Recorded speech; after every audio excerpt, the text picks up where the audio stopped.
Ladies and gentlemen, wow. After a 2-week hiatus, it's been 3 weeks since I've been on the show, ladies and gentlemen. Thanks to my boy, co-host with the most, Evan Tech Proud. I'm going to bring him on here, but I am here. This is the Pancakes and Powerslam show live on Wrestling Inc. YouTube, ladies and gentlemen. This is going to be fun. Back surgery 2.5 weeks ago. I'm still incredibly sore, but I'm here, ladies and gentlemen. I'm toughing it out for tonight. I've been absent from the show for 2 weeks. My co-host sat in the captain's chair, and it's going to be a lot of fun. We got so much to do. We got so much on the ballot on the show for tonight. As my boy Booker T would say, we got a big show tonight, brother. We got a big show tonight, man. As the chat is filling up, what's going on, Charlotte? What's going on, Derek?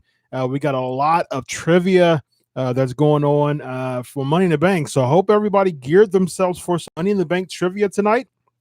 We're going to have some Money in the Bank trivia. So I really hope you remember some Money in the Bank. So got so much to talk about tonight. We got so much in the headlines, ladies and gentlemen. Of course, as every week we have Raw and SmackDown review.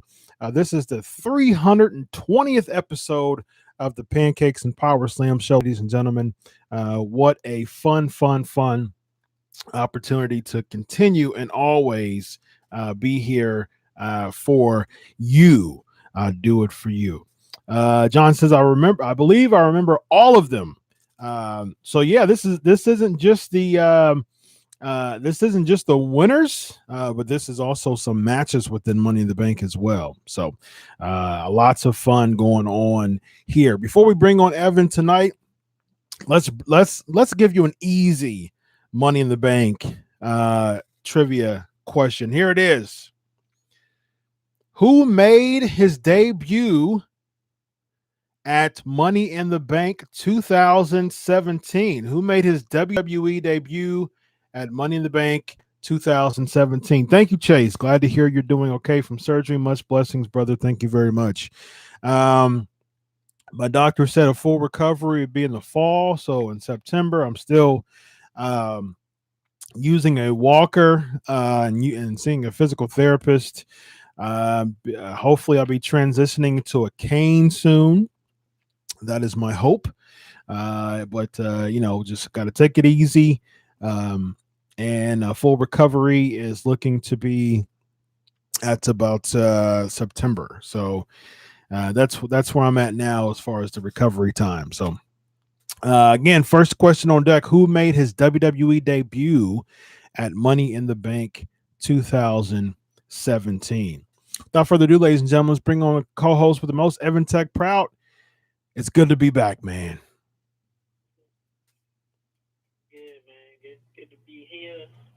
Again in the back in the co-captain's chief. Absolutely. Brandon Todd here in Baltimore, Maryland. Oh. Noah Days, I went to see the arts and everything that comes through here. Wow. If you hear any weird feedback or noise, it's because of that. But I'm good. I'm glad you're back in the captain's chair. Awesome. It's great to be back. Absolutely. It's somebody said they were stretching. Yeah. Old school flying Fred Curry. Yeah. I said, yeah, we'll see how that works. I think he's in his 70s now, so that might not be as easy for him to do that as much. But Stu Hart was still stretching people in his 70s, so you never know. So absolutely. All right. Yeah, that's true. That's true. To get Paul Spree from Nitro, we talked about a few weeks ago. So the Liga told Animal told Liga, "Oh, my back's too big for your rank." Yeah, that's quite odd. That's actually quite odd. Well, once again, question on deck: who made his WWE debut at Money in the Bank 2017? All right, without further ado, let's get to the headlines, ladies and gentlemen. We got so much to talk about. Here we go.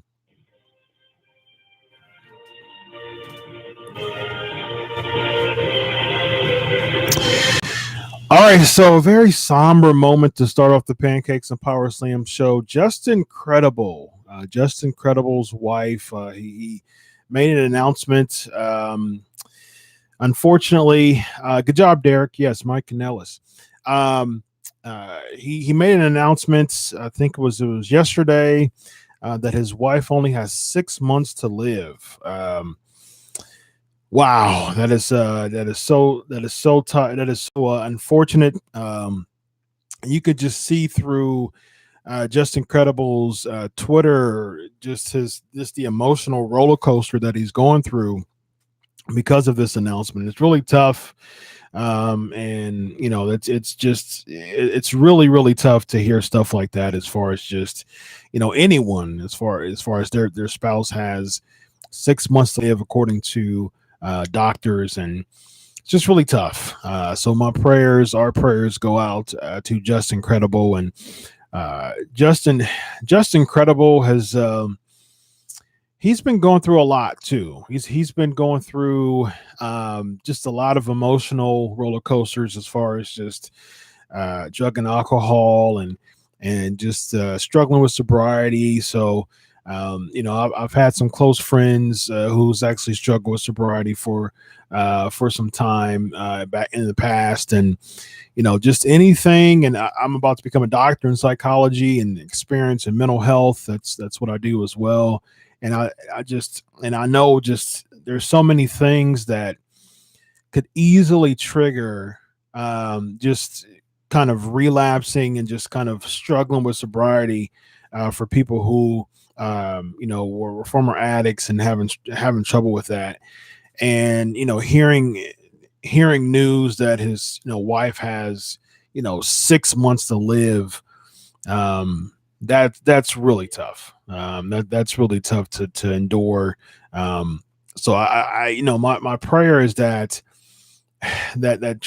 Justin Credible, you know, he gets around some good spiritual, emotional support that can really help him through this time, because you know, it's not easy to deal with that information by yourself, as we saw just with his Twitter. But just really, your spouse has 6 months to live. I mean, that's really tough to endure. Yeah, I couldn't even imagine. I know I've been good talks with Justin. I know I got to speak to him on WrestleMania weekend. He's been on the show multiple times. Me and Justin Credible, we kind of shared some of a good personal friend of mine who's a good well-known regional wrestler. Justin Credible actually got to wrestle with him one of his last matches. And me and Justin's always been good buddies, and I can tell seeing him. You know, we're all spiritual. You can just pick up people's spirits. I can tell he was just really down and out, and I can't even imagine if I get the news of, you know, somebody saying my girlfriend, Tim Fiancé, got 6 months to live. And you know, you felt his home being married. I couldn't imagine. I've been through that before with I've had my late pastor who was like a father figure. I've been through that before. People who had cancer, my grandmother. But just you really value time when someone tells you only have a certain amount of time to live. Your whole concept of life and time is different. And like you said, the one good thing that I can attest to my personal life is, with this going on, he has to be around positive folks. Oh yeah. You know, like I said, X-Pac and Sean really been encouraging him. So all of the boys, all his personal friends, he definitely needs that support right now. And you want to pray that he doesn't go back to the bottom or to a pill or to any form to try to use that as a form of coping, because I know what that's like. You know, and that necessarily doesn't help at all. So be praying for him. Yeah, absolutely. Definitely. Yep. Definitely, you know, our prayers go with Justin. And, hopefully he doesn't, like we're saying, hopefully this doesn't cause him to go off track. Within this 6 months, and prayerfully, that's only a doctor's prognosis. I mean, you and I are big, very strong men of faith, and it's not about what the doctor says; it's about what the good physician says, what the great physician says. So, so our prayers are that it's going to be much longer than that, and that the doctor's diagnosis is wrong. So that's our prayer. Next question. Who won the 2017 Money in the Bank match? Who won the 2017 Money in the Bank match? That is the next question on deck for John Good and Samsung Fan and Alexander. Good job. That was quick, John. Baron Corbin. Unfortunately, he didn't do too much with it, but shout out to Ghost Machine. Also said Baron Corbin, GHP Network, Baron Corbin as well. Next question on deck. Who did Naomi defeat to retain the SmackDown Live Women's Championship at Money in the Bank 2017? John is on it. Wow. Somebody knows their Money in the Bank trivia. So this is the easy stuff. I'm giving you the 2017 easy stuff right now. As the show progressed, I'm going to get down to the nitty gritty. That is correct. Lana, still wondering why she was able to get a title shot on her first match or so. That was quite odd. But just to lift up the night, definitely want to start off with Just Incredible. Because our thoughts and prayers with that. Just to lift it up a little bit more. AJ Styles' music, his theme song was originally set for James Storm. That was a quite interesting news that was revealed on the Table for Three with Road Dogg, Jeff Jarrett, and AJ Styles and Elias. It's actually a pretty good Table for Three. Understand why Elias was there, but he was kind of off. he was kind of like, I mean, Elias is the man, but I understand why he was there just because of the music and things like that. I agree, Samsung. I miss AJ's old Grits theme song as well. I'm a big fan of Grits, anyways. But yeah, it's. I understand why Elias was there. Just what's that?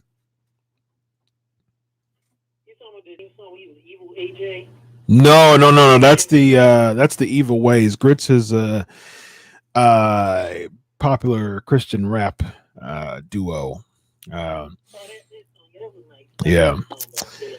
But yeah, and it's funny because like I said, I think Elias being there was a bit odd because I understand that why he was there just because of the country music, blues musical background, and Jared asks some good questions to him, but a lot of the conversation was kind of make up.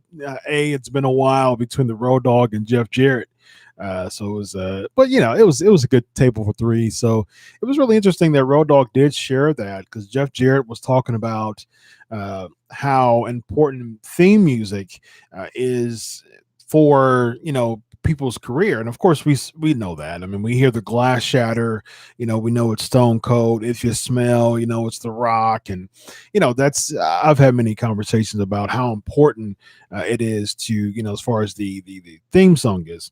And then Road Dogg said, just out of nowhere, he said that the AJ Styles' current theme song, yep, Gone Undertaker, that's correct as well. It was originally set for James Storm, and he said Storm passed on it, went a different direction, and then AJ filled it in perfectly. And it's funny because now when I listen to AJ's theme song tonight, I was like, I wonder how that could be. I wonder how James Storm was able to use that Yeah, Ernie, yep, Shawn Michaels, of course, Sexy Boy. GHP, you think the Bludgeon Brothers theme is catchy? I can't get into the Bludgeon Brothers. I can't get anything, like nothing about the Bludgeon Brothers I can get. I'm a big fan of Luke Harper. I think Luke Harper, I wish that when he turned babyface against the Wyatt family before the Bludgeon Brothers stuff, I wish they would have given him a better babyface singles push. But they didn't do that. So Undisputed Era, Shock the System. That's probably my favorite. I agree with that theme. It's stuck in my head. Yeah. Undisputed Era is probably my favorite theme song out right now. I'm a big fan of Undisputed Era's theme song, but yeah, big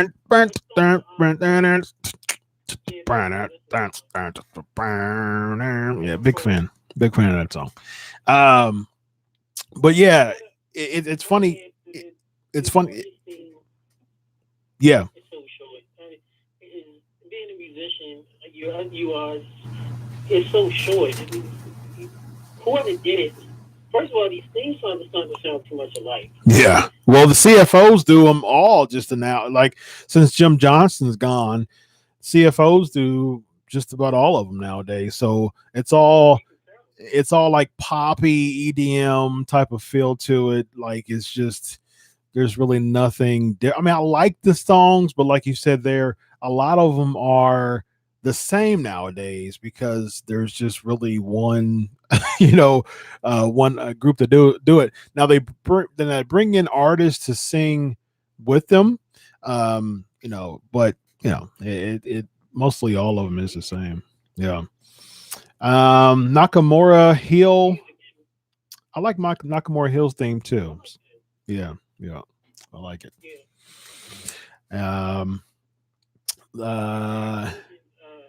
His theme sounds just like the Bludgeon Brothers theme. Some of the yeah. Derek says yes. I love the Undisputed Era theme song. It's my ringtone morning alarm. That's a pretty good ringtone to have for sure. The Undisputed Era's theme song. I'm a big fan of that theme song. Yeah.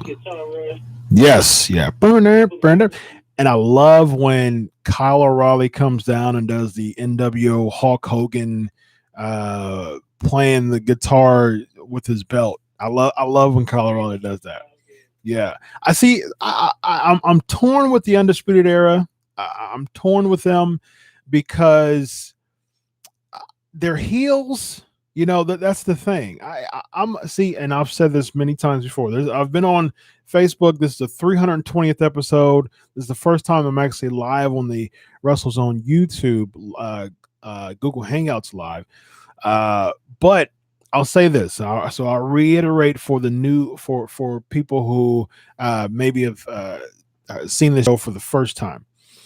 Yes, he is super over in NXT.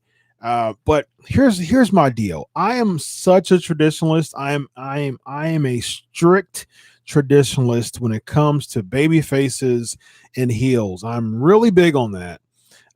And it gets tough, because Adam Cole is a heel, but he gets cheered and he doesn't really do anything.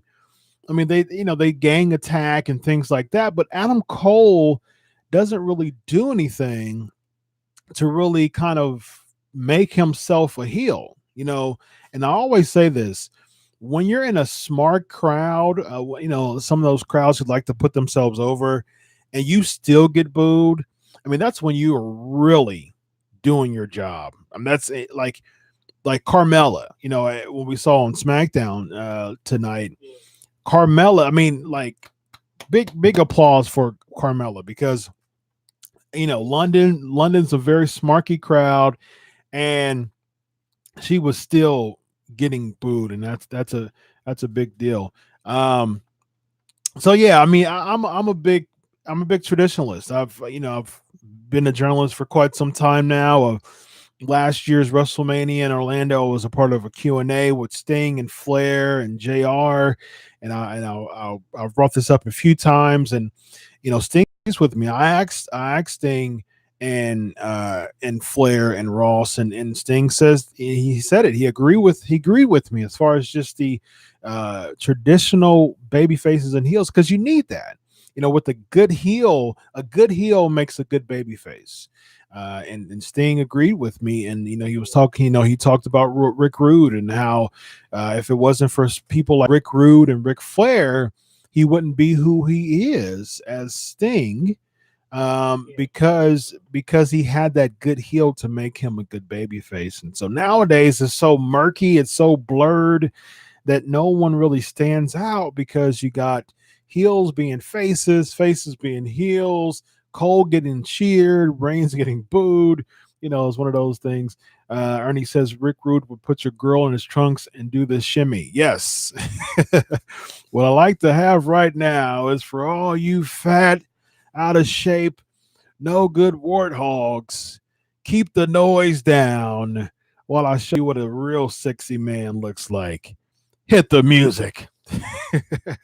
Big fan of he was a legend. He's left us on this side, but he was a part of the Hall of Fame last year that was able to go to his children. Rick Martel, yeah, elegance. He was really good as well.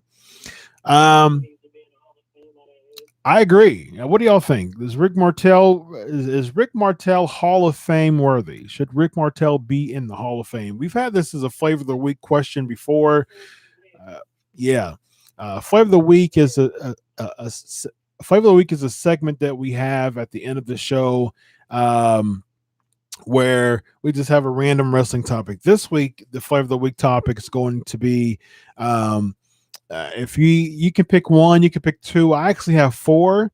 It's a fun flavor of the week topic this week. We're still in the Money in the Bank vein. If there was one Money in the Bank winner, or two or three, or I have four.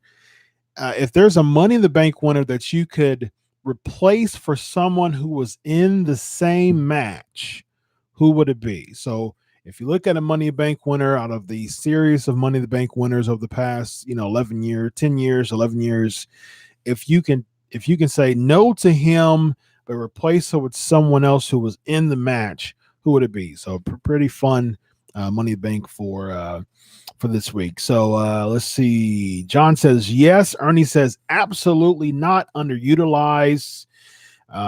Derek says Carmella and Bliss are probably the best heels right now. Really great at getting fans to not like them. I agree. Carmella and Alexa Bliss are two fantastic heels. Next question on deck. Miz is as well. Which two people successfully cashed in their Money in the Bank contract on the same night? Which two people successfully cashed in their Money in the Bank contract on the same night? Kane. That is correct. That is one of them. Yes, that's one of them. Someone says, I think the other one was Ray. Nope. Ray was actually the one that Kane beat in 2010. So next headline. So WWE announced that Ronda Rousey, they're at the NBC Universal Upfront event. And so, you had the BFFs, Charlotte and Ronda Rousey and Nia Jax, all of them just kind of having some fun, and Charlotte and Rousey doing the Ric Flair woo and so forth. And then all of a sudden, Nia Jax makes things serious, and she says, go to, I don't know what she said verbatim, but it was a cheesy segment. I totally agree with that. I'll go to the top, the competition, this and that, and I'm challenging you, and again, it goes back to me being such an old school fan. I like slow builds. I like slow burns. I like time when it comes to building something. Now, time, yes, time. And I remember when Hogan and Andre competed at WrestleMania 3. It was in January. It was about a 3 to 4 month build. Hogan was already, he thought that that Andre was his best friend. Andre was such a top baby face for 15 years. He won all the battle royals known to man. Comes out with Bobby Heenan and Hulk Hogan is flabbergasted. No, brother, no. So he's shocked. He's don't do that, brother. And it comes out with Heenan. Heenan just says, look, listen, Andre deserves better. He got this little trophy while you got this big trophy. You've been champ for 4 years. He's been undefeated for 15 years. Andre the Giant wants the title, and Andre snatches the chain off of him, and the kids are crying. the adults are they're shocked. Talk about shock the system. That's what happened in 1987, ladies and gentlemen. The system was shocked. Yes, it was real to us. That's exactly right. And that's what happened in 1987. And it was such an amazing build. The main event episode and Pontiac Silverdome, 1987, Pontiac, Michigan. The body slam heard around the world. Hulk Hogan gets his comeuppance from the 8th one in the world as my man Gorilla Monsoon would say, the irresistible force against the immovable object, Andre the Giant versus Hulk Hogan. I mean, just amazing stories. Now it's just a matter of, we're at some events, you only had one match in your entire career, and it was a tag team match, and you're at the top of the list. It's challenging you to a title shot. I think it's terrible. I think it takes away from Ronda Rousey's momentum. I think she needs to slowly continue to, and I don't think it's going to be, and there's reports that the reason why they're doing this is because they want to make Money in the Bank, a big pay-per-view. They still want to use Ronda Rousey, but they don't want her to lose in a qualifying match. Neither do they want her to win the case. So there's different variables of why they chose Rousey to be a part of that. But here's the thing. I mean, they didn't need Rousey to be in the Money in the Bank match. What I see, I don't see a clean finish that comes from here. Plus, you just had a Nia Jax babyface turn just last month. She was talking about the anti-bullying and all that and so forth and so on. And, and they turned her babyface finally. They dyed, she got her hair dyed. She's wearing cute outfits now. And it's like, you do all that just to have, some crazy announcement for some match. It makes no sense to me. It lets you know. It lets you know the star power. If you have to, and I'm using the PG term. I can't use the term Jake Snake Roberts story. If you're doing a hot shot, there you go. Mm-hmm. If you're doing a hot shot angle, they'll let you know the star power. You don't have enough star power around, especially the women's division. Oh, well, let's hot shot this angle and get people to watch Money in the Bank. Yep. You just had Nia Jax, what I think is a beautiful woman. I got the honor. I mean, it's not something we don't really rave too much about females and wrestling. We think of attractive. I love Nia Jax. I got to talk to her. We was on the same elevator with a beautiful woman. She just got over. Yep. It's a champion. She's a face, and she's wearing nicer outfits, even though I can't stand her ring gear. Me either. She's after school special at the last pay-per-view. It's different, blah, blah, blah, blah, blah. Yeah. I'm sorry. Something my mother used to tell me, and I never understood until I got older. My mom used to always say, some men look good until they open their mouth. I never got it. Some women are the same way. First of all, NakamuraStyles' voice annoys me. Oh, yeah. Me too. Yeah. Her voice annoys me. She looks amazing. Just keep your mouth shut. Yep. And, this is after school special, kumbaya, and now she's like, the new captain for kids, boom, be different, blah, blah, blah.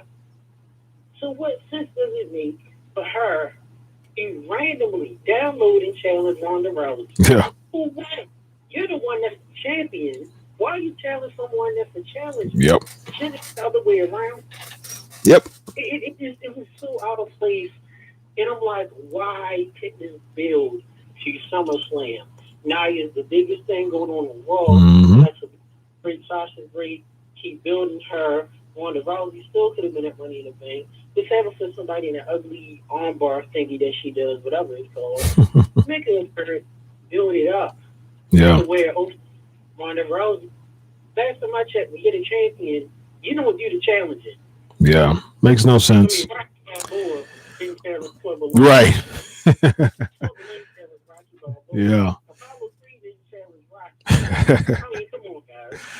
Yeah. It made no sense. None at all. I mean, it made no sense at all. And it was, like you said, it was a hot shot, thing. And it just takes away just the art of storytelling. Where has that gone? Where has the art of storytelling gone? Got some comments here, which, like I said, I don't think it's going to be a clean finish, and is being verified here in the chat room, which I totally agree. I definitely see Natalia's turning on Ronda, and I've actually wrote this. I definitely see Natalya and Ronda at SummerSlam, which I'm totally fine with. I think if there's anyone who's the safest in the ring, that's would be a good feud for Ronda Rousey, would definitely be Natalya.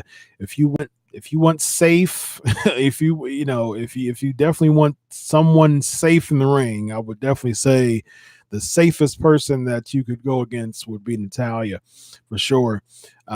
So yeah, I don't, like I said, I don't see a clean finish from this, but at the same time, just having the match period just it doesn't make sense at all for sure. So there's a storyline that they're planting seeds, with the Natalya and Rousey thing, talking about how they train together, they're good friends and things like that. So like I said, there's not going to be a clean finish, but just I understand the mainstream attention that they want and Roman's revolution and all that. I get it. I get why they're trying to do it. I get why they want to do it.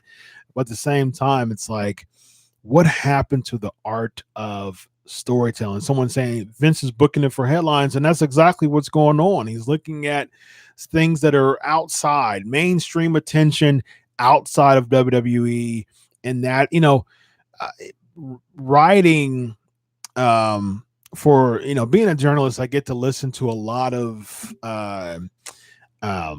presentations. I get from the corporate level. I get to listen to a lot of conference meetings and conference calls and presentations from George Barrios, who's the CFO, and things like that. I've listened to plenty of them, and I'm about to have a piece that's going to be released in Wrestling Inc. about just what Barrios thought about splitting the brand. So that's going to be out here in a moment. But listening to those things, I understand why they do things like that, because WWE, they want to please the shareholders. So what they do is they have little things that spike numbers up, and they use that saying, hey, see, look, we got all these numbers. We got these wonderful numbers. We got over 2 million subscribers of the WWE network. And they have that during WrestleMania season. They don't talk about the big drop that's after that. But, they want all these elaborate numbers and make things look good. And they want all that stuff. So, that's what it's all about with the WWE nowadays. they're using this to create that mainstream attention. I'm not a fan of it. A lot of people aren't a fan of it.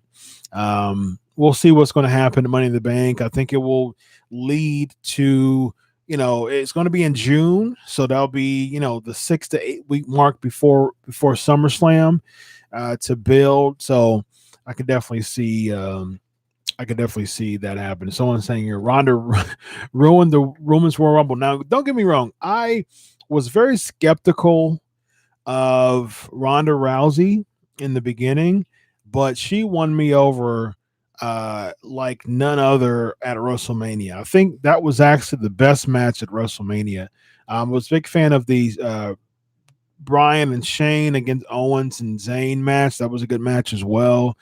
But as far as just the best match at WrestleMania, Evan and I, we were both there. We had very good seats. We were right at the end of we were on the risers. So basically you had the floor seats and the level on the floor, right behind the floor seating we were there. So really good seats. And we had the opportunity to really enjoy the matches. We had the beach balls behind us.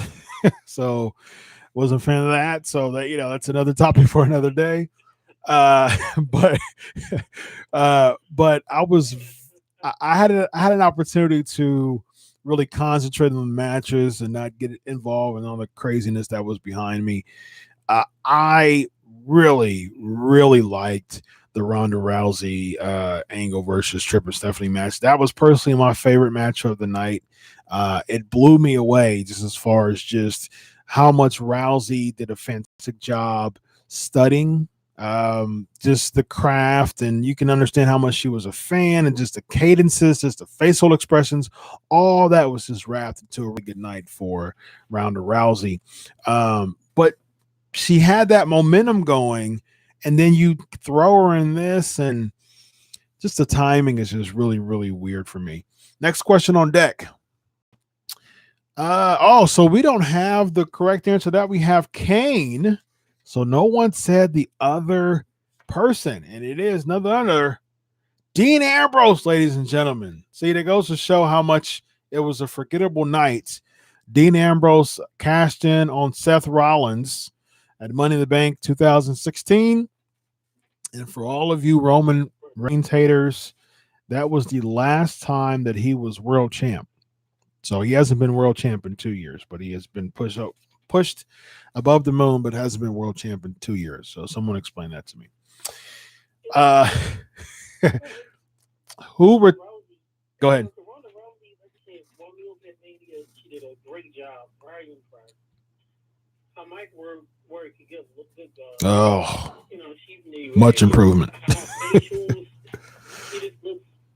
When I want her head keeps tilted to the side. Yeah. And it's like, why can you keep your head straight? Why do your head always tilt? And the Ronda Rousey is very impressive, but she still needs time in the ring. Oh yeah, absolutely. NakamuraStyles, who we know who she is, but the mainstream world don't know who she is yet. Yep. It's not like it's Jay Leno or anybody big in pop culture. Nicki Minaj, it's not like to that level. So Ronda Rousey wrestling up Money in the Bank. Okay, it'll get a headline on Sports Center, ABC, but it's not gonna have that because people outside wrestling will be like, who's NakamuraStyles? Who is she? I don't know who she is. Yeah. So once you build her up the next few months, have her do a lot of press releases, press work, like WWE always do. Have her come on the show, other shows outside, do, press appearances, interviews, to kind of build her, to build her stock for becoming like a pop culture icon. Yeah. And then have a face Ronda Rousey. Yep. I would even have her. I would even have her beat. See, we don't need face Nia versus face Rousey. Like, this would make sense if it was SummerSlam, Royal Rumble next year. Nia does a big heel turn, I thought that, I was going to be anti-bully, but you still don't like me, this and that. You could do something with Nia to make her this big monster. And Rousey has a stipulation. See, here's the thing, and this is going back to tradition again. You don't see the heels weren't necessarily good wrestlers. That's the thing. It wasn't necessarily, if you look at all the heels from back in the day, Andre, Stud, Earthquake, Typhoon, Bundy, they weren't the big large heels were never necessarily good workers in the ring, but they were they were the people who set up the baby face to become, to get his comeuppance, to get his moment, for the fans to say, I can't believe that, they're going through all this and they're being beat up and sabotaged, and then the pay-per-view comes around and they get their moment. That's what the heels were for, and the good heels made the baby faces look really good. So, of course, you had the Flairs and the Savages and things like that were really good in the ring, but they still were there to get heat to, for the baby faces to flush out. So, I don't know. I don't know. I mean, Vince has been around that whole time to know that formula works, but for some reason, because it's a publicly traded organization, none of that matters anymore, and that's where a lot of people have an issue with. Next question on deck: who retained the Intercontinental title by defeating The Miz in Money in the Bank 2013? Who retained the Intercontinental title by defeating The Miz at Money in the Bank 2013? And before I got an opportunity to finish it the second time, John is on the money. Curtis Axel, ladies and gentlemen. Can you believe that? Curtis Axel, 5 years ago, Curtis Axel was being managed by Paul Heyman and was the Intercontinental Champion.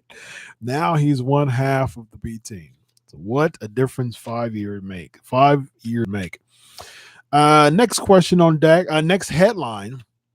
Next headline is Chris Jericho. So next, Michael McGillicuddy. That was before Axel, which was even worse, ladies and gentlemen.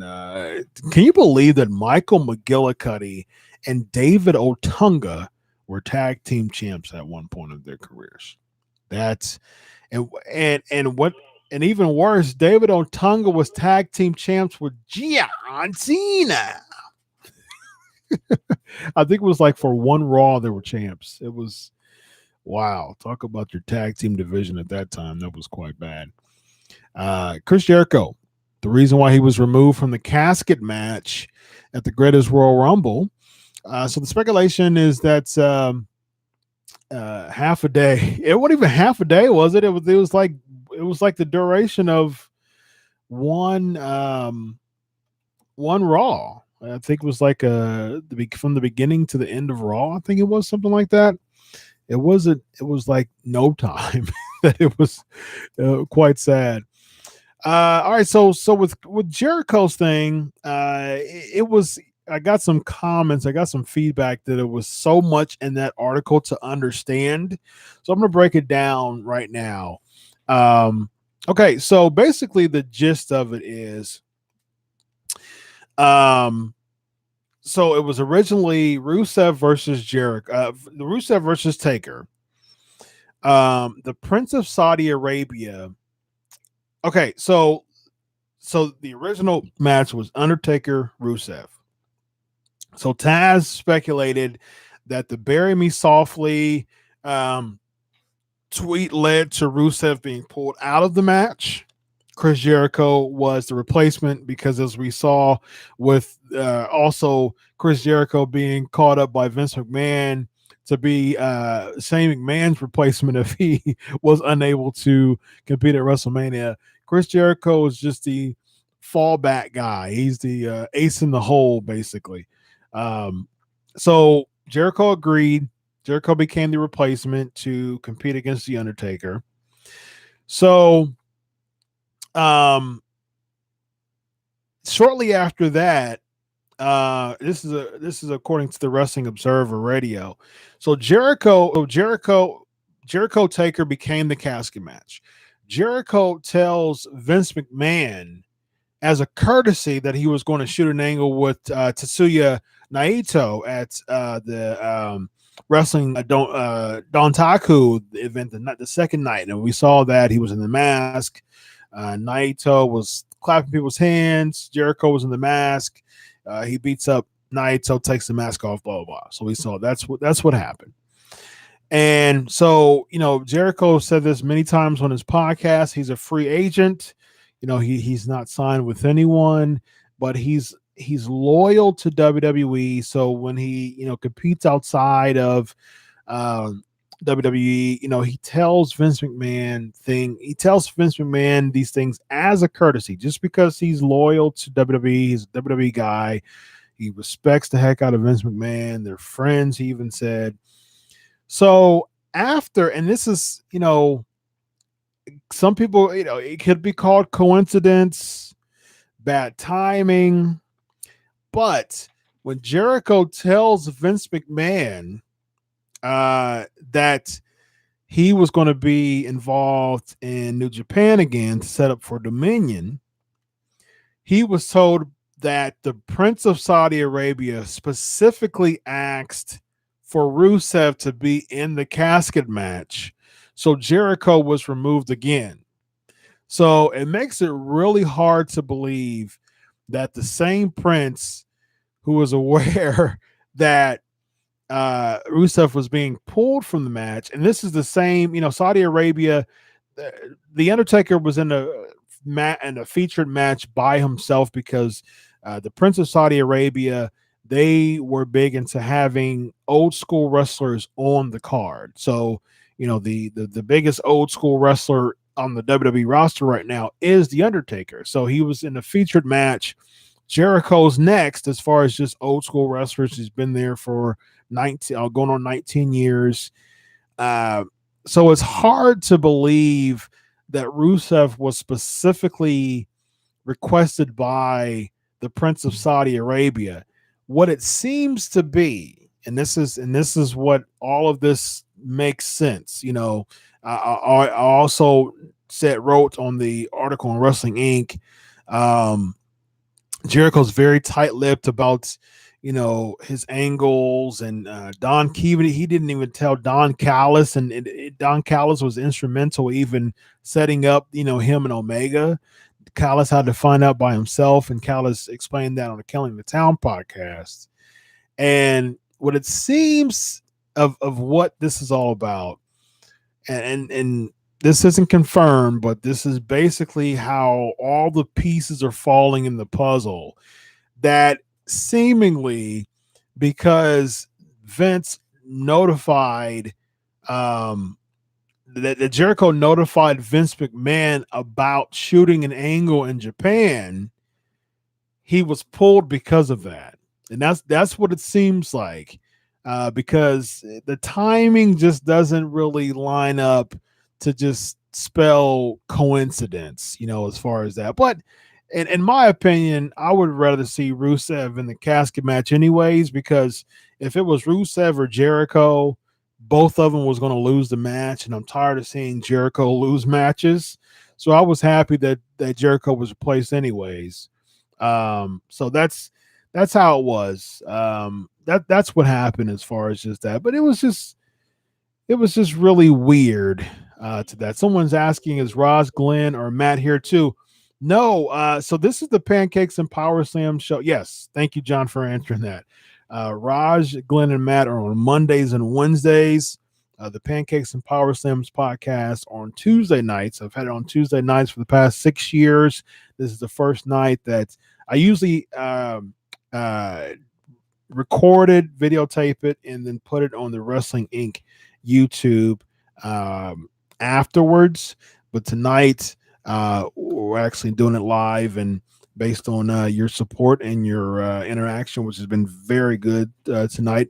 We're going to actually start doing this every week. So, yeah, but it's just weird. I wouldn't call it coincidence. Someone called the pay-per-view trash juice. That was I love it. Jump to Pancakes and Powerslams Invasion by God. Absolutely.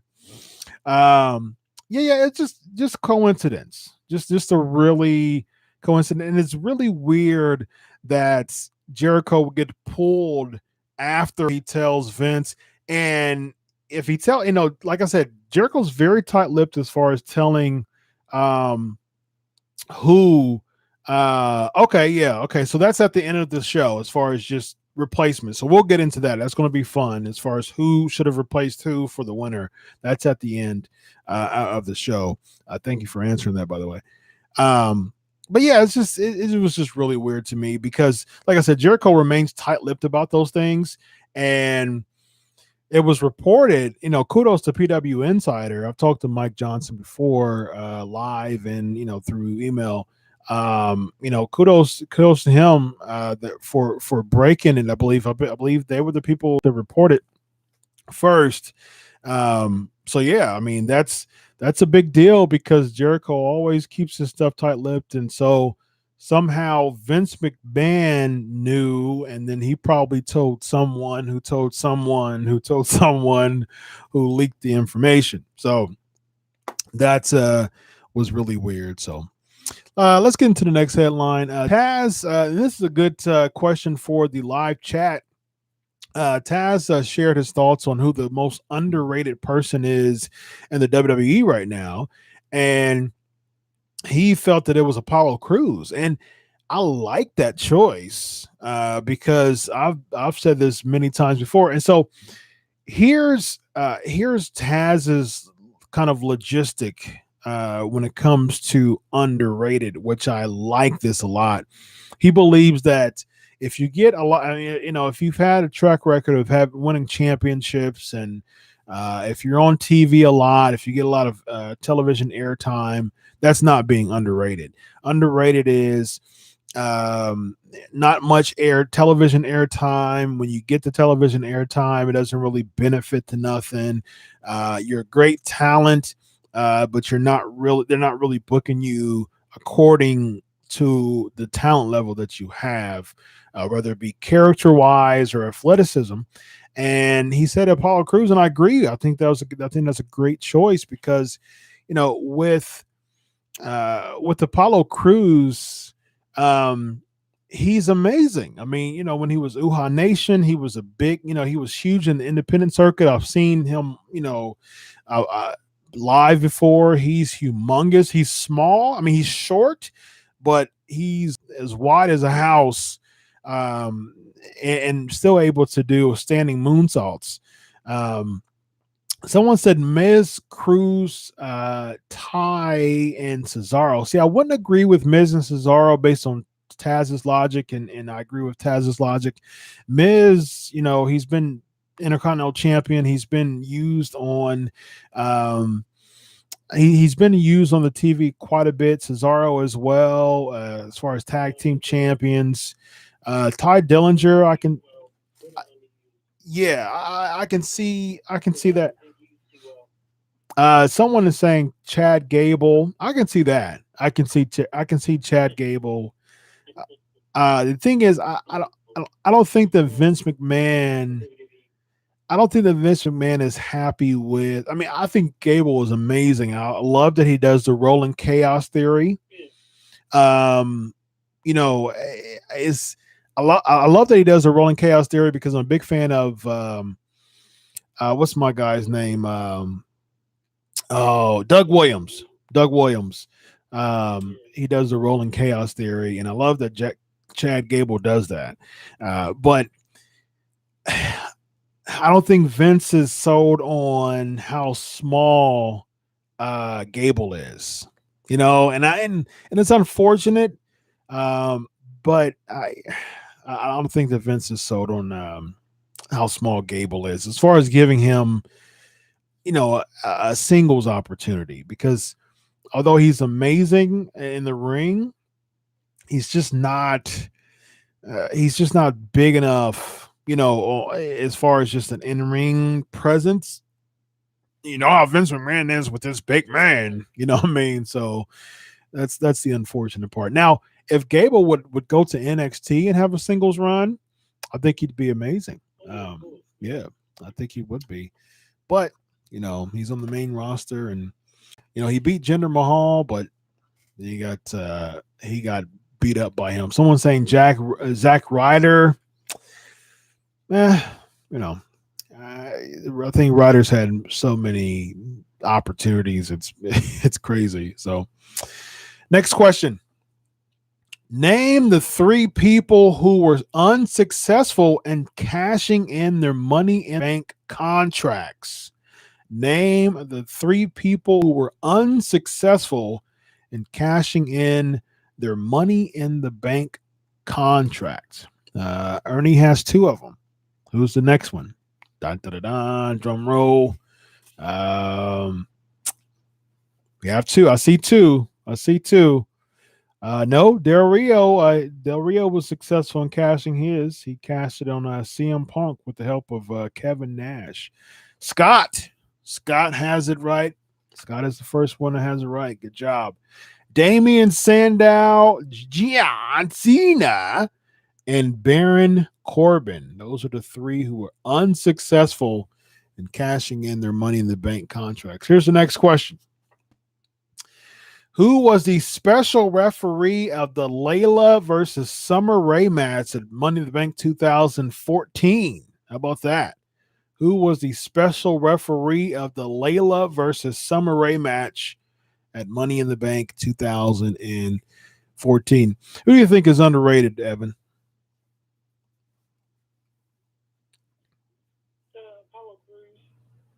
Yeah, I think so too. Definitely. I would say Chad Gable, but he'll never. I think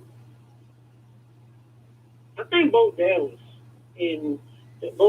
and Curtis Axel. I think I'm not gonna say that. I think most of B team.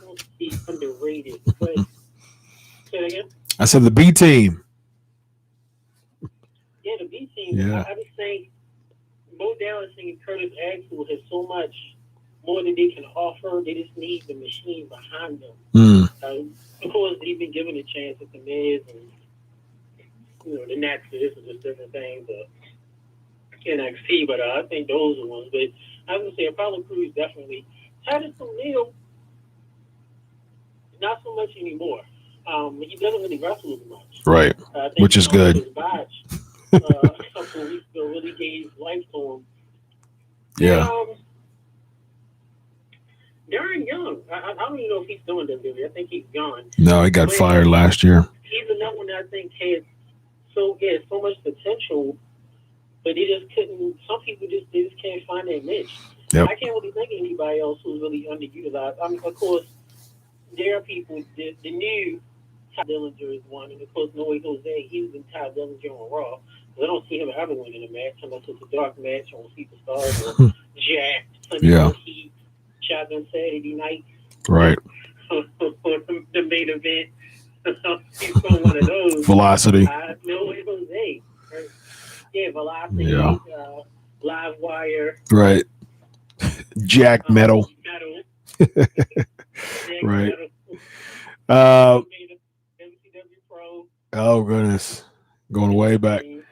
I gotta give a special shout out to Gruss real quick. He says, I believe Gruss says that the B team should use the old NWO B team music. Ladies and gentlemen, I just so happen to have music. There it is, ladies and gentlemen. The NWO B team music. Bo Dallas, Curtis Axel, the B team.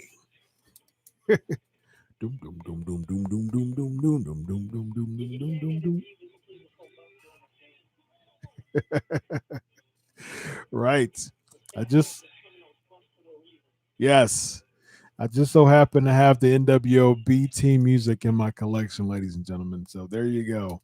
You had an opportunity to listen to the old school NWO B team music, one of the worst factions of all time. Just proof that I'm buddies with Eric Bischoff.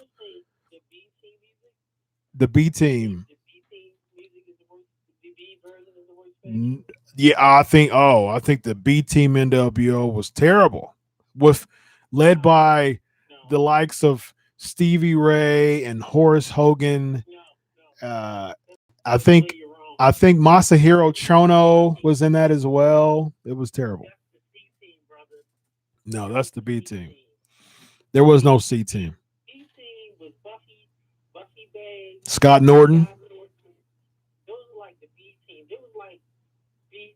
It's weird. The Wolfpack was kind of like B plus. Scotty Norton and Scott Norton and Buff. They kind of was like the B minus. That's in the beginning though. That's in the beginning. But when the the B team expanded, and it was just like VK Wall Street, and it was just Brian Adams.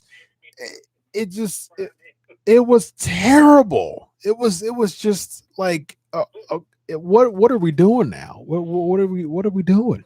It was terrible. What would you prefer? The extended B team or the silver and black NWO with Jeffrey Jarrett? I actually I wasn't very critical of silver and black. I think it was one of those things. I was a big fan of the NWO staying tight numbered, staying small in the numbers. So I wasn't very opposed to that. I think it was actually okay, but the B team, it was terrible. The NWO B team was so bad it became awesome. That's hilarious. I would take the B team over the Dungeon of Doom circa 95. Oh goodness! You had the likes of the Yeti. You had the Yeti. Zodiac. Yeah, Zodiac. Yeah. Z-Gangster. Oh goodness. What was the big blob looking dude? What was his name? The Ultimate Solution.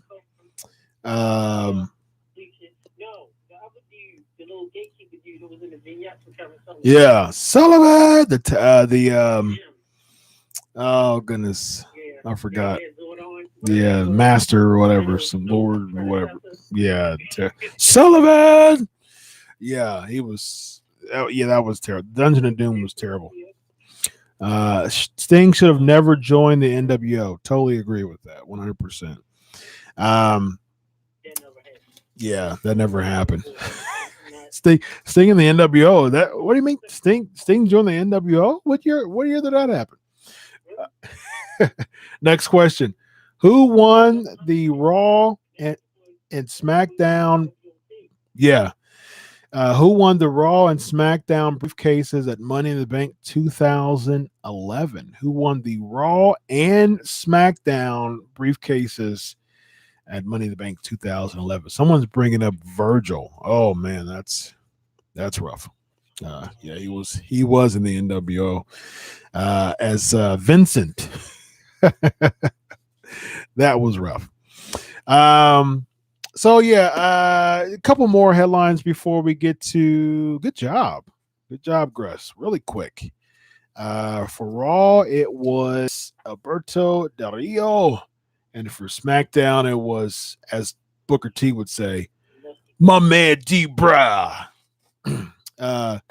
Couple more headlines before we get to the Raw and SmackDown review. So WWE filed a trademark to bring back the Great American Bash. So they did that with Starrcade, but they made it GI bro. Oh goodness. Don't bring back those days. Oh, that was tough. That was rough. Major Guns. Oh, no thanks. No thanks. Yeah, that was terrible. We need a WCW revival is what it says here. What year at WCW? What year? Don't worry. We'll call Buddy Shane Douglas. Get him to Oh goodness. Bring back Dean Malenko. Well, Dean's an agent in WWE, so that's not going to happen. Yeah. The night. What year was it again? The Dean Malenko won the PWI. He was number one, the PWI top 500. For those in the chat, if y'all know that, I think it was 97. Was it 97?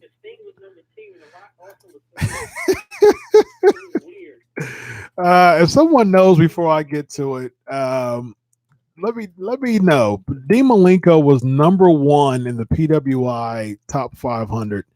I think it was 97. I think it was 97, if I'm not mistaken. The year of Degeneration X and the Monday Night Wars, NWO versus WCW. Dean Malenko, out of everybody, reigns supreme. Number one. PWI. Yeah. Yep. 1997, ladies and gentlemen. Dean Malenko was number one in 1997. So according to Pro Wrestling Illustrated, somebody already said that he was like 5'2". He has some pretty good music. He has some pretty cool music though. The Iceman. But in the midst of 97, in the midst of Degeneration X, The Undertaker still, running rampant in the WWE, the heart of the NWO versus WCW, NWO versus WCW versus WWE Monday Night Wars, in the heat of all of that, ladies and gentlemen, Dean Malenko was the best wrestler in the world. And there's only one thing that I can say to that.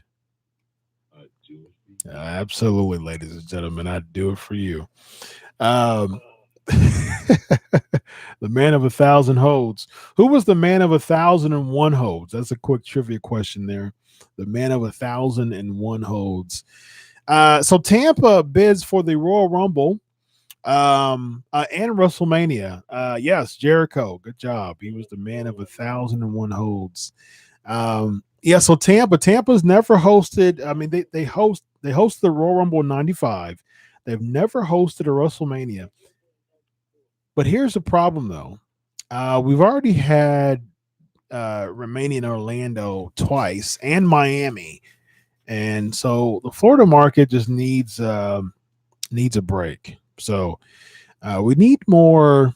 See, with the WWE, they want a partnership where they can have a big stadium and an arena for the Hall of Fame and NXT stuff. So you need the arena and you need the big stadium. So I'm an Ohioan, and we have the shoe, and we also have the Nationwide Arena, which is just down the street from that. The shoe's on campus, holds 100,000 people.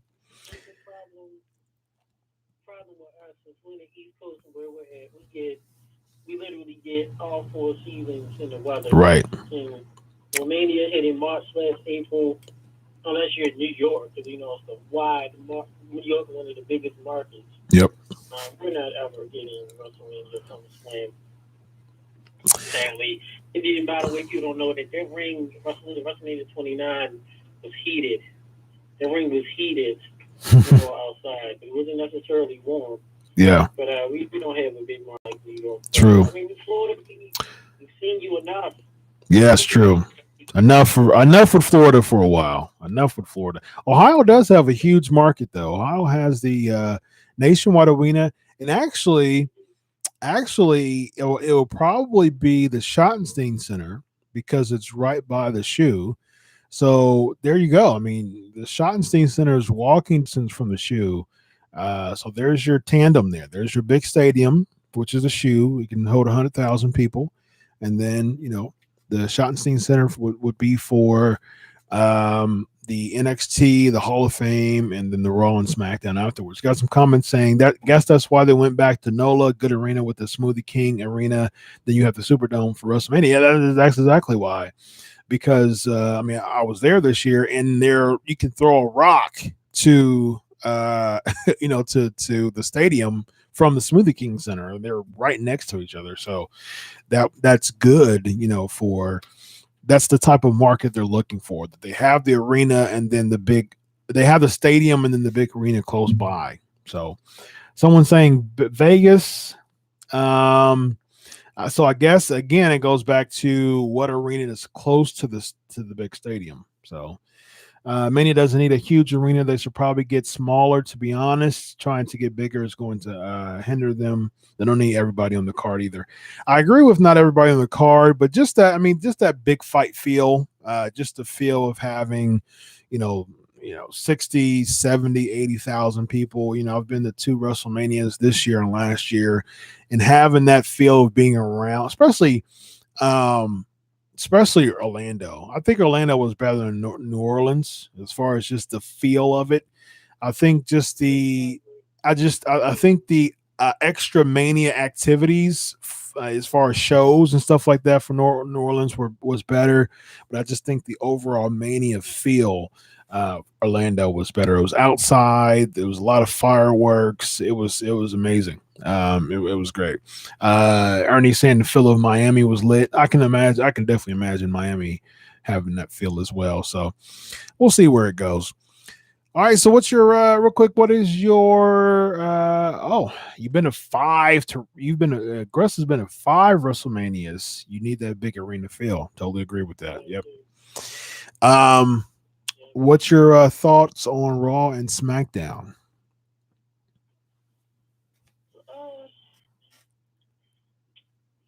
I enjoyed Raw. Lashley's so lost. He's just like the prodigal son. He's there. Yeah. Look, I'll say this. Lashley, the interview segment, I know we didn't really touch on it last week. This was so off. Yeah. Lashley, you're not to open your mouth ever again. You look the part. Once you start speaking, it goes downhill. I like Sami Zayn. I mean, he had one of the longest segments I've seen on Raw as far as talking. I thought it was the Triple H segment. And it really didn't get over that much. So the attitude era was Triple H talking on a microphone for about 35 minutes. Remember when Raw started? The first 30 minutes of Raw was in-ring. Yep. In-ring segment. So this interview, that's what I thought. But I'm glad Sami Zayn got a chance to display his mic skills. I loved his body language. I loved his enthusiasm of getting him as a heel. My thing, and I disagree with you for the song, when you said this and now I get it. His music, you can't be a heel if you have catchy 4Kids music. When you hear the song and people sing along with it, you can't be an effective heel. I'm not saying what he get in the ring, but the whole point of being a heel, the fans shouldn't be cheering for you. They should be singing at your theme song. They did it with Nakamura, which I love Nakamura's heel thing. Mm-hmm. Me too. Sami Zayn is one of the best catchy 4Kids happy Nickelodeon themes. And it's cool, but he's a heel. So I'm looking forward to seeing what they're going to do next week with Lashley's sisters. I mean, some of the stuff in this segment was kind of corny. He was saying, "Oh, he wears the same hat as me." Come on, that's right. Your boy Jinder Mahal and Reigns. I mean, it's good to see Reigns face somebody else, but I mean, first of all, if your rings are really that hurt, who has time to say that catchphrase? Really, modern day Maharaja? Right. Now, I enjoyed the spirit that came way off the blue, just falling through a bunch of sheetrock. That was all cool. How's it that Jinder Mahal gets hurt going through it, but yet Reigns gets back up unscathed? Makes no sense. Yeah. Like, wait a minute. I thought it was like a different thing. But overall, I thought Raw was cool. Lashley just lost. Lost Lashley. Seth Rollins, I mean, he's the best right now. I don't know. I don't get to burn it down catchphrase, but he's producing good match after good match. Mm-hmm. SmackDown, I thought SmackDown was well. Carmella, one of the best heels. I didn't really become a strong fan of hers until after Backlash. I mean, she's cute. Her character is funny. It's I don't know how to really explain it, but she's her own. But how many times are we going to see Nakamura against AJ for the 80th time? Like, is this Rock versus Triple H in 97 and 98? Right. I mean, good God. You fought at Mania. You fought this was a casket. Then it was a break. You fought again on SmackDown. And now Nakamura wins, so he can decide the stipulation so they can just fight yet again. Yeah, too much. Yeah. Yeah, too much. But I will say this, though. This was the best Styles Nakamura match of the entire series. I will say that. Yeah. It was a yeah.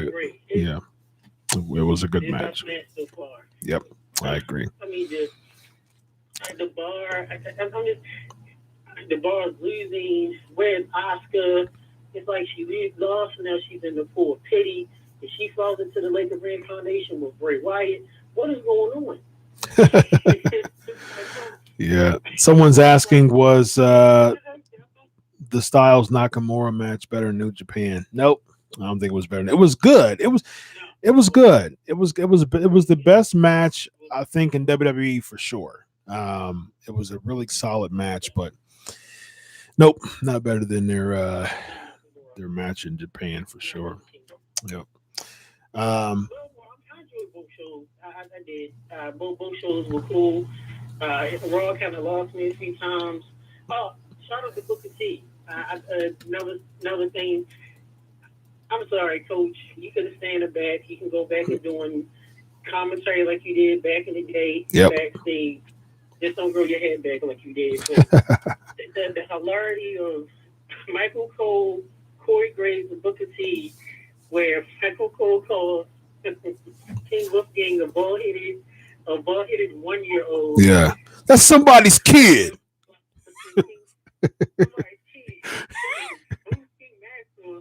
Like, oh my God, you made it the funny. That's why, like, unintentionally funny moment. Right. That's why I always say, Booker T, he brings the character. He brings that character that he needs, that the commentating needs. It's just kind of bland. I mean, I like Coach, but he is a lot more bland than when the Booker man comes in. Yeah. So as far as my thoughts real quick, Raw and SmackDown, Reigns and Jinder Mahal, I'm not excited about that at all. I'm not totally opposed to it, but I'm not excited about it for sure. People say that they should turn Bobby Roode heel. Okay, listen, if they turn Bobby Roode heel, cut the glorious, cut the whole, if when you get to the point where none of the fans are chanting glorious and singing with him, okay, then make him heel. But if the fans are going to do the same exact thing that they're doing now, but he's just wrestling bad guys, or he's just wrestling baby faces, there's no need to turn him heel because it'll just be the same thing. So if you're going to turn him heel, get to the point where people are going to boo him, not do if they do the exact same thing, there's no need to turn him for sure. I like Lashley a lot. It's just he needs a character overhaul for sure. So he's someone with 3 sisters, I guess. So I'm a big fan of Ember Moon. She's probably my favorite on the roster right now. Her and Asuka. I'm glad that Asuka's getting the title match on SmackDown, but there's no rhyme or reason though. I mean, why is Asuka? I'm a big fan of Asuka. She's probably my number 2 right now. My top 3 is probably Ember, Asuka, Naomi, and then 4th I would say Becky Lynch. Those are my top 4 right now. And I would agree. Yeah, and I like Alexa Bliss is fantastic, but I don't like her, which is good because That's she's doing good. No, Samsung's asking no Charlotte. I've never really been too high on Charlotte. Charlotte's one of the best. It's probably the best in the entire WWE right now. But I've never been a fan of Charlotte Flair. Yeah. Yes, both her teeth and her breast. So, they're going to do anything with the girl who uses hair to hit people with. I suppose you're talking about Bianca Belair. She's honing her craft in NXT right now. So, I mean, listen, I'm not a fan of Charlotte. I think Charlotte is amazing in the ring, just overall, probably the best on the roster. I've just never really been. I've just never been a fan of Charlotte Flair as far as just my personal fandom, so to speak. I don't dislike her whatsoever, but she's never been. I've never been a fan of her, so to speak. All right. Were you a fan of Ashley Flair? No. What year was the first Money in the Bank pay per view? What year was the first Money in the Bank pay per view? So SmackDown. I guess Big Cass 2010. Good job, man.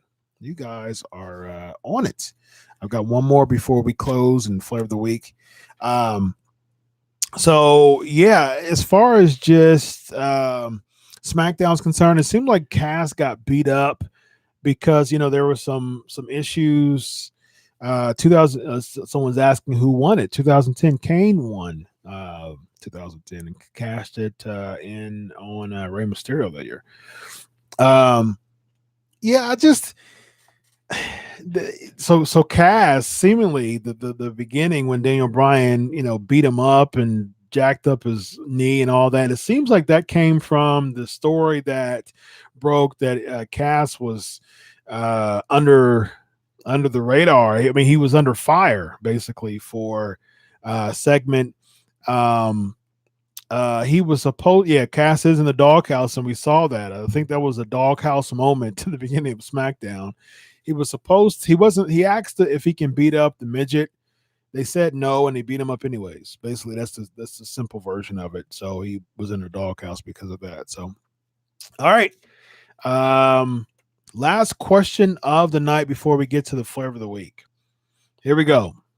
John Cena, Roman Reigns, Randy Orton, Bray Wyatt, Alberto Del Rio, Sheamus, and Kane.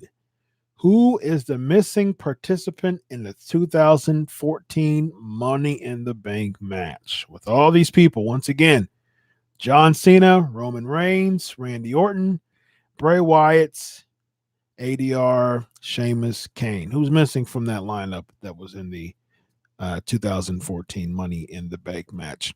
All right, real quick, flavor of the week. Here we go. It is now time for the flavor of the week. Someone saying, man, this is PhD level questions. Well, I'm a PhD student, about to become a doctor in my dissertation. So I guess that does make sense for things to be PhD level questions for me. So that was a good comment. All right. So, all right, ladies and gentlemen. So let's get back. We got about 7 minutes or so. Your thoughts. So out of all the Money in the Bank matches, who would you take out of saying this person should have not won this particular Money in the Bank match? Instead, this person should have won. So chat room, your thoughts on that. Evan, give me your replacement. I would say, only in 24 when CM Punk won, I would have went ahead and let Chris Jericho. Jericho. This is the thing. Jericho never won the Money in the Bank. Right. Yeah, I just would have given to Jericho. Not that the Punk win was anything against Punk at that time. Mm-hmm. I just as great as Jericho is, I kind of think he just was still underutilized a lot of times. And I would have given it to Jericho. I was saying Jericho by that time really could have did well with it. Yeah. Seeing in the chat room Jack Swagger. So if you're removing someone who won the Money in the Bank, who would you replace it? So remove the person that won the Money in the Bank, replace it with someone who was in the match. So Evan, you did that perfectly. All right, so here are my ones. I have 4 of them. Not any particular order. Maybe 1 or 2 above the other, but not really any particular order. So I got Money in the Bank 2013. Of course, I don't think Damien Sandow should have won that. I think that was a terrible call, which was proof because he didn't even successfully cash it in. I think Cody Rhodes should have won that role. He was the MVP of that Money in the Bank. That was actually his migration to a face turn because they were doing the whole Rhodes Scholars thing at that time. And I think that that was probably one of the peak moments of Cody's career as far as what they should have done. That was probably the biggest time that he was kind of world championship material at that time. They definitely should have done that. 2012, the year before, John Cena was like 5 people. It was like a former world champions Money in the Bank, which was a terrible idea, terrible concept. John Cena winning the Money in the Bank was just awful. And plus, he didn't even cash it in successfully. It was terrible. It was definitely a throwaway. I think Jericho should have won that year. Like you said, Jericho never won the Money in the Bank. It would have been interesting to see Jericho cash it in. But next one's I'm buddies with Jack Swagger. But him winning that Money in the Bank that year was just. It was not good. It was not good at all. I got Kofi winning that year because it was in 2010. Now, Kofi won. That was after coming out of a hot year. I think 2009 was probably Kofi's best year because he was feuding with Orton that year. It was also the time where he won the Survivor Series for his team that year. Soul Survivor, he defeated like CM Punk and Randy Orton within seconds of each other. He had a really hot 2009. I think just that momentum carrying into 2010, I think it would have been good for him to win in 2010 instead of Swagger, because Swagger came out of nowhere. It made no sense at all. Swagger took forever to unhook the briefcase. I do remember that. That was funny. And then my last one is 2009 WrestleMania 25. I don't think that CM Punk should have won 2 Money in the Banks in a row. I think that was stupid. I'm okay with him winning 20 at 24, but 25 just was. It didn't make any sense. Why would he win 2 in a row? I think Christian should have won that one because just the feel of Christian is probably one of the most underrated wrestlers in WWE history to me. And I think that Christian winning the Money in the Bank that year would have had a good appeal to it. So those are my choices for Money in the Bank. MVP should have won in 2009, someone said. Tyson Tomko. Oh, no thanks. I'll talk to Tomko. He's a nice guy, but no, he wasn't utilized properly. Maybe in TNA, but not really in WWE. But yeah. So Christian, I think he should have won that year. Ladies and gentlemen, this has been incredibly fun. Thank you so much for joining the 320th episode of the Pancakes and Powerslams show. Has been on air for 6 years plus a month and a half. So I am so happy that you get to join us. Thank you so much. Good show is what is being said in the chat room. Go to blogtalkradio.com, Pancakes and Powerslams show. I interview a wrestler every single week. Someone saying, will Jay Lethal get a shot at WWE? I think so. And I've interviewed Jay Lethal on my show. So check out the archives. I interview a wrestler every single week. I've interviewed over 100 wrestlers. Go to the archives, check out. I interviewed a wrestler before we went on live today. So for the audio interviews, go to the Blog Talk Radio, download it, support, leave a good message on iTunes, subscribe there as well. You get to listen to all the audio interviews from the archives. You name them. Jake Roberts. I mean, there's a bunch of WWE wrestlers that I've interviewed on there. Over 100 wrestlers, and I interview people every week. So stay tuned to who I'm going to interview next week. Again, subscribe to the iTunes, subscribe to Blog Talk Radio, download it. We'll lastly be the newest member of Titus Worldwide. That would actually be something fun for him, at least. That was a question in the chat room. Thank you so much for all of the support. Thank you so much for saying, for sticking with it, having fun with me, for the trivia, for all the involvement. I'll be here next week, Lord willing, next Tuesday. So check it out. It was for what answer? Real quick, Cesaro, for what answer? I don't remember what question. Yes, Cesaro. That is correct. I'm glad you brought that back up. Yes, that is correct. Cesaro was the missing person. I'm glad you brought that back up. All right. So, ladies and gentlemen, 320 episodes in the books. Thank you so much for having so much fun with us tonight. On behalf of Evan Tech Proud from Under the Mat Radio, I am Chris Featherstone, Wrestling Inc.'s own. Check out my articles. Check out, he wins the Eagle belt. So I got 3 belts. I've got the I got the World Championship, you can see there, and also got the WWE Championship, as you can see there, the newest one. So yeah, there's 3. On behalf of Evan Tech Proud, ladies and gentlemen, once again, I want to thank you so much for being a part of Pancakes Power Slam show tonight. Always remember, have a great week. Enjoy your week of wrestling. And ladies and gentlemen, always remember, I do it for you. God bless. Have a good night, everyone. Bye-bye.